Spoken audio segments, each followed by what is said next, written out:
Assalamualaikum warahmatullahi wabarakatuh. Baiklah, kami dari kelompok 3 yang berjumlah anggota 4 orang. Yang pertama Fitrayana, yang kedua Bidri Kolili, yang ketiga Frankie Andalta, dan yang keempat Arianius Toro. Kami akan mempresentasikan kelompok 3 tentang mengimplementasi sistem informasi manajemen di bidang kesehatan. Yang pertama, definisi sistem atau sekumpulan komponen yang bekerja sama untuk mencapai suatu tujuan.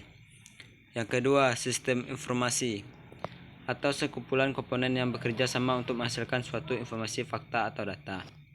Sistem informasi kesehatan, sekumpulan komponen yang bekerja sama menghasilkan informasi, fakta, atau data untuk mencapai tujuan, yaitu meningkatkan manajemen pelayanan kesehatan.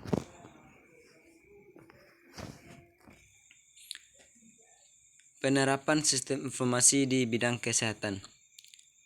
SIK adalah suatu sistem pengolahan data dan informasi kesehatan di semua tingkat pemerintahan secara sistematis dan terintegrasi untuk mendukung manajemen kesehatan dalam rangka peningkatan pelayanan kesehatan kepada masyarakat peraturan perundang-undangan.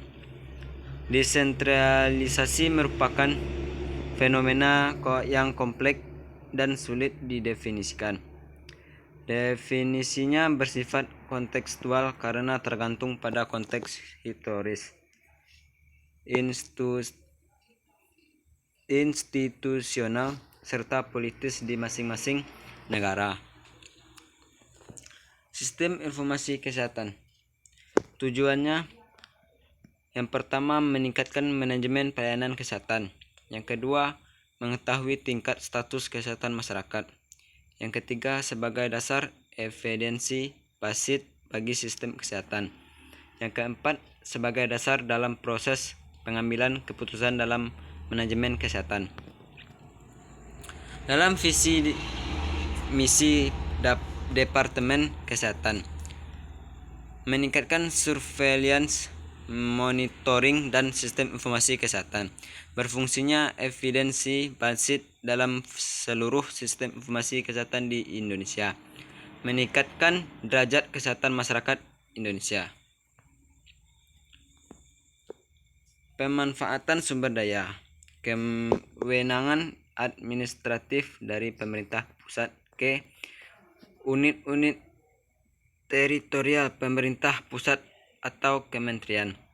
Tingkat pemerintahan yang lebih rendah. Organisasi semi otonom. Badan otoritas regional. Organisasi non pemerintah atau organisasi yang bersifat sukarela.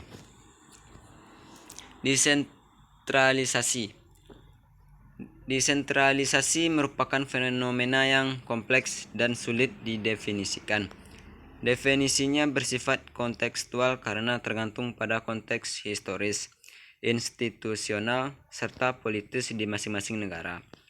Namun, secara umum, desentralisasi dapat didefinisikan sebagai pemindahan tanggung jawab dalam perencanaan, pengambilan keputusan, pembangkitan, serta pemanfaatan sumber daya. Perubahan SIK di tingkat nasional, provinsi maupun kabupaten semenjak era desentralisasi sebenarnya tidak hanya dipicu oleh kebijakan itu sendiri, atau seakan-akan menimbulkan korban sistem informasi kesehatan nasional, bisa disingkat SIKNAS, yang mengalami kekosongan data dan informasi, tetapi juga didorong oleh perkembangan teknologi informasi yang cukup pesat serta difusi teknologi tersebut di sektor kesehatan secara meluas.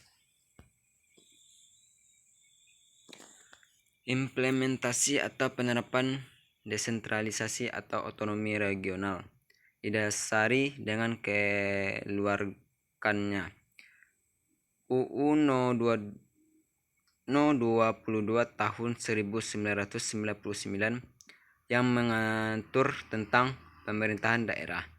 Undang-Undang No 25 tahun 1999 mengenai perimbangan keuangan antara pemerintah pusat dan daerah. Dukungan informasi kepada proses pengambilan keputusan di semua administrasi pelayanan kesehatan atau sistem kesehatan. SIK harus sesuai dengan struktur manajemen kesehatan dari sistem kesehatan. Dengan adanya desentralisasi, maka pengembangan SIK diserahkan pada kemampuan dan kebutuhan daerah sesuai kondisinya masing-masing. Karakteristik data dibutuhkan di pusat dan daerah pun berbeda, di mana daerah mesti menjaring data berdasar ID yang unik, sedangkan kebutuhan pusat lebih kepada jumlah data yang tidak serinci data di daerah.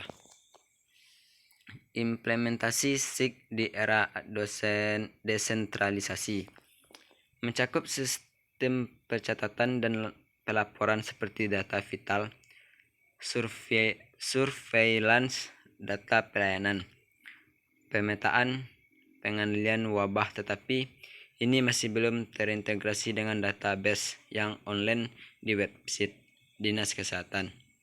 Dan Depkes sesuai standar dan interoperabilitasnya. Pemanfaatan internet yang semakin luas di kalangan medis seharusnya mampu meningkatkan proses pembelajaran di kalangan medis dan masyarakatnya.